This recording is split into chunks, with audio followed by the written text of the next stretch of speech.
From the KBIA Newsroom in Columbia, I'm Yasha Mikowaichuk. Missouri policymakers are closely watching federal legislation that could restrict state medical provider taxes. Missouri's Federal Reimbursement Allowance, or FRA, helps pay for the state's Medicaid program. A U.S. Senate version of a high profile budget bill would gradually cap those taxes at 3.5%, which is lower than Missouri's current 4.2% rate. Dave Dillon of the Missouri Hospital Association says the House version would bar states from raising medical provider taxes, which he says would have long-term consequences for Missouri.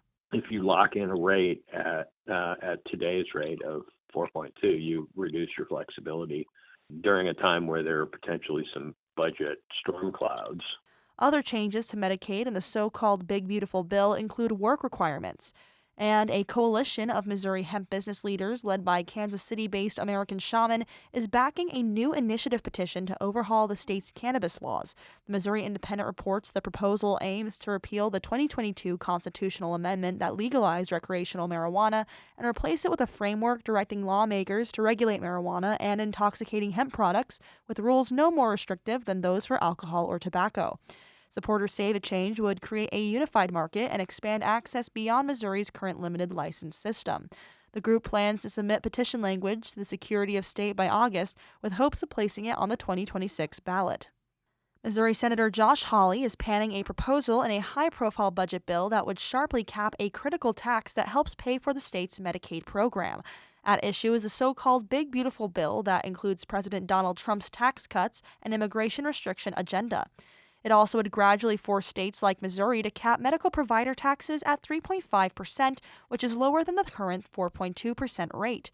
Hawley says he's worried about how that proposal will affect rural hospitals. Almost 50% of our hospitals in Missouri are rural.